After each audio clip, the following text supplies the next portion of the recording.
সংবাদের শুরুতে জানাবো কয়েকটি গুরুত্বপূর্ণ সংবাদ শিরোনাম। ট্রাম্পকে হত্যার কোনো উদ্দেশ্য নাই, যুক্তরাষ্ট্রকে ইরানের বার্তা। এদিকে ইসরায়েল বিরোধী অভিযান চলছেই। ইয়েমেনের সামরিক শক্তি দেখে বিস্মিত হয়েছেন মার্কিন অস্ত্র ক্রেতা। জানাবো ইসরায়েলকে স্বীকৃতির প্রশ্নে সিদ্ধান্ত জানালো মালয়েশিয়া। সর্বশেষ সোলাইমানি হত্যার বিশ্বাস নিশ্চিত করার অঙ্গীকার তেহরানের। যুক্তরাষ্ট্রের নবনির্বাচিত প্রেসিডেন্ট ডোনাল্ড ট্রাম্পকে হত্যার যে কোনো ধরনের পরিকল্পনার কথা অস্বীকার করে বাইডেন প্রশাসনের কাছে বার্তা পাঠিয়েছে ইরান। মার্কিন সংবাদ মাধ্যম নিউ ইয়র্ক টাইমসের প্রতিবেদনে তথ্য জানানো হয়, ট্রাম্পকে হত্যার যে কোনো প্রচেষ্টা যুক্তরাষ্ট্র যুদ্ধ বলে বিবেচনা করবে বলে গত সেপ্টেম্বরে ইরানকে সতর্ক করার পর তেহরানের পক্ষ থেকে এই বার্তা পাঠানো হলো। প্রতিবেদনে বলা হয়েছে, গত অক্টোবরে এক মধ্যস্থকারীর মাধ্যমে বার্তাটি ওয়াশিংটনের কাছে পাঠিয়েছে ইরান। 2020 সালে ইরানি জেনারেল কাসেম সুলাইমানিকে হত্যার পর যুক্তরাষ্ট্র ও ইরানের মধ্যে উত্তেজনা চরমে ওঠে। অভিযোগ রয়েছে কাসেম সুলাইমানিকে হত্যার পেছনে ট্রাম্পের হাত রয়েছে। মার্কিন কর্মকর্তারা সতর্ক করে বলেছিলেন, কাসেম সুলাইমানি হত্যার প্রতিশোধ নিতে ট্রাম্পকে টার্গেট করতে পারে ইরান। এর মধ্যে ইরান বার্তা পাঠিয়ে জানালো, ট্রাম্পকে হত্যার কোনো উদ্দেশ্য তাদের নেই।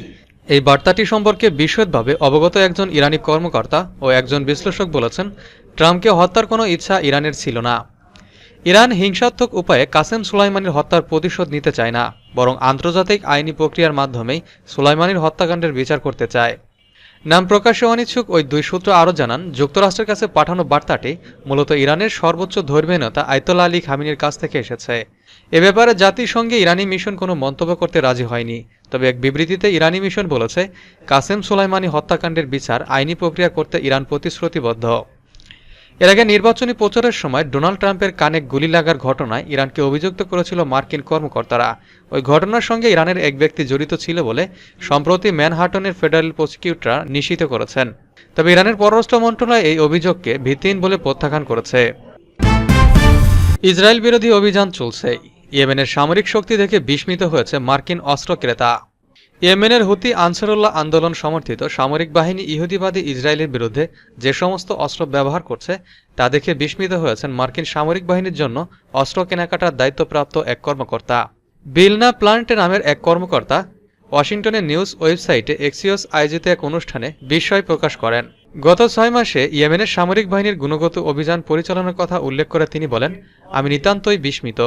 বিল্লা প্লান্টে আরও বলেন, ইয়েমেনের সামরিক বাহিনী দিন দিন তাদের ভান্ডারে উন্নত মানের অস্ত্র মজুদ বাড়াচ্ছে, যার মধ্যে এমন কিছু ক্ষেপণাস্ত্র রয়েছে যা কল্পনার বাইরে অনেক কিছু করতে পারে। তিনি বলেন, আমরা একজন ইঞ্জিনিয়ার ও পদার্থবিদ, ক্ষেপণাস্ত্রের সাথেই আমাদের সারা জীবনের কেরিয়ার গড়ে উঠেছে। ইয়েমেনি বাহিনী দিন দিন ভয়ানক হয়ে উঠছে। গত বছরের 7 অক্টোবর থেকে ইহুদিবাদী ইসরায়েল গাজা উপত্যকার উপর বর্বর আগ্রাসন ও গণহত্যা চালিয়ে আসছে।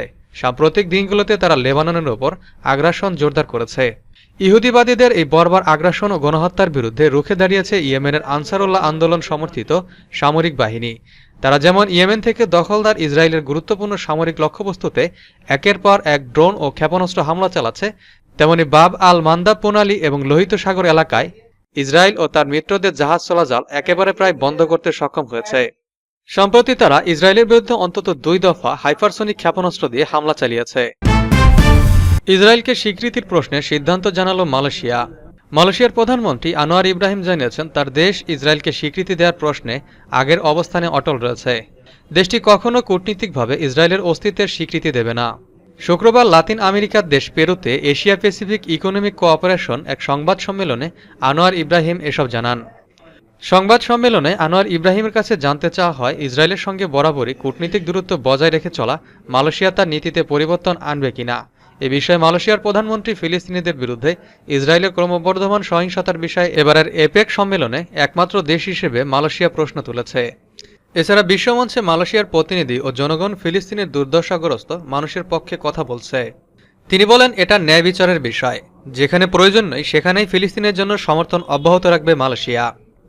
একটি জাতির অধিকারের বিষয়টি অস্বীকার করা হলে আমরা কিভাবে অর্থনীতি ও মুক্ত বাণিজ্যের সম্পর্কে কথা বলতে পারি?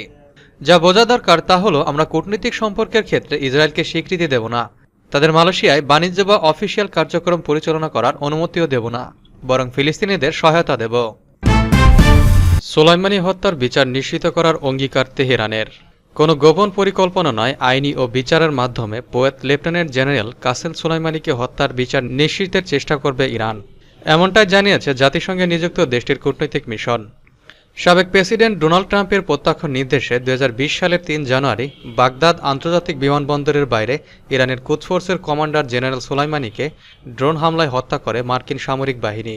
মার্কিন গোয়েন্দাদের ধারণা 5 নভেম্বর নির্বাচনের আগে সোলাইমানি হত্যার বদলা নিতে ট্রাম্পকে খুনের ছক কষছিল ইরান। এর মধ্যে কমলা হ্যারিসকে হারিয়ে আবারও মার্কিন প্রেসিডেন্ট হিসেবে হোয়াইট হাউসে বসতে যাচ্ছে ট্রাম্প। বর্তমান যুক্তরাষ্ট্রের বিচার বিভাগে কমপক্ষে 2 ব্যক্তির বিরুদ্ধে মামলা চলছে, যারা ট্রাম্পকে হত্যার ষড়যন্ত্রের অংশ ছিলেন। আদালতের রেকর্ড অনুযায়ী তাদের মধ্যে একজন হলেন ফরহাদ শাকিরি, ইরানের ইসলামী বিপ্লবী গার্ড কর্পসের জন্য কাজ করা এই সদস্য। তদন্তকারী দলের কাছে স্বীকার করেছেন তাকে সেপ্টেম্বরে ট্রাম্পকে পর্যবেক্ষণ এবং শেষ পর্যন্ত হত্যা করার দায়িত্ব দেওয়া হয়েছিল। তবে এমন অভিযোগ তাৎক্ষণিকভাবে প্রত্যাখ্যান করেন ইরানের পররাষ্ট্রমন্ত্রী আব্বাস আরাগচি। তিনি এদিকে তৃতীয় শ্রেণীর কমেডি নাটক বলে অভিহিত করেন। ইরানের তৃতীয় পক্ষের মাধ্যমে ডোনাল্ড ট্রাম্পকে হত্যার কোনো কথিত কোনো পরিকল্পনা নেই বলে সেপ্টেম্বরে লিখিত আশ্বাস প্রদান করেছিলেন। ইরানের দাবি তারা আইনি ও বিচার বিভাগীয় কর্তৃপক্ষের মাধ্যমে সুলাইমানি হত্যার বিষয়টি অনুসরণ করছে এবং আন্তর্জাতিক আইনের সুপরিচিত নীতিগুলো সম্পূর্ণভাবে মেনে চলে। ইরান এবং ইরাক বারবার বলে এসেছে আন্তর্জাতিক আইনের অধীনে অপরাধীদের সংগঠক এবং হত্যার পৃষ্ঠপোষকদের জবাবদিহিতা ও বিচারের আওতায় আনার লক্ষ্যে আইনি প্রক্রিয়া চালিয়ে যাওয়ার তাদের বৈধ অধিকার। একদিকে মার্কিন প্রশাসনকে আশ্বস্ত করলেও সোলাইমানিকে হত্যার বিচার নিশ্চিতে আইনি লড়াই চালিয়ে যাওয়ার অঙ্গীকার করেছে তেহরান। যদিও তা কোন প্রক্রিয়ায় করা হবে বা আদৌ কোনো আইনি উদ্যোগ নেওয়া হয়েছে কিনা তা স্পষ্ট নয়। গভীর হতাশায় ট্রাম্পকে ভোট দেওয়া মুসলিমরা। এবারে মার্কিন প্রেসিডেন্ট নির্বাচনে ভূমিধস জয় পেয়েছেন রিপাবলিকান প্রার্থী ডোনাল্ড ট্রাম্প। জেতার পর ইতিমধ্যে পছন্দের ব্যক্তিদের দিয়ে প্রশাসন সাজাতে শুরু করেছে ট্রাম্প।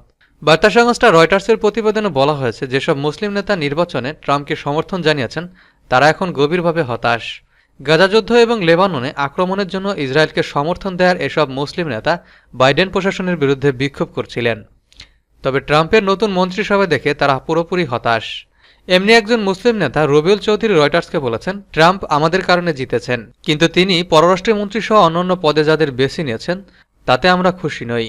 রাজনৈতিক বিশ্লেষকদের ধারণা, মিশিগান রাজ্যে ট্রাম্পকে জেতাতে সাহায্য করেছেন মুসলিম ভোটাররা। এছাড়া অন্যান্য 2 স্টেটগুলোতে হয়তো মুসলিম ভোটাররা ট্রাম্পের জয়ের কারণ। এবারের মার্কিন নির্বাচনে 7টি সুইং স্টেটে জিতেছেন ট্রাম্প। জেতার পরেই ট্রাম্প পররাষ্ট্রমন্ত্রী হিসেবে রিপাবলিকান সিনেটর মার্কো রুবিওকে বেছে নিয়েছেন। রয়টার জানিয়েছে, রুবিও ইসরায়েলের একজন কঠোর সমর্থক। চলতি বছরের শুরুর দিকে রুবিও বলেন তিনি বিশ্বাস করেন ইসরায়েলকে হামাসের প্রতিটি উপাদান ধ্বংস করা উচিত। এছাড়া ট্রাম্প ইসরায়েলে পরবর্তী মার্কিন রাষ্ট্রদূত হিসেবে মাইক হাবাবিকে বেছে নিয়েছেন। মাইক ইসরায়েলের সমর্থক এবং তিনি পশ্চিম তীরে ইসরায়েলি দখলের পক্ষে বলে জানান।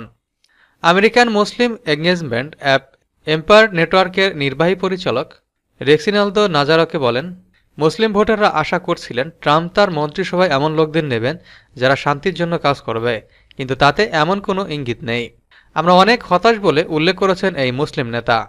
মিনেসোটা বিশ্ববিদ্যালয়ের সাবেক প্রফেসর হাসান আব্দুল সালাম বলেছেন, ট্রাম্পের এই মন্ত্রিসভা বাছাই আশ্চর্যজনক নয়, কিন্তু অতি উগ্রপন্থীদের কারণে আমি বেশি ভীত।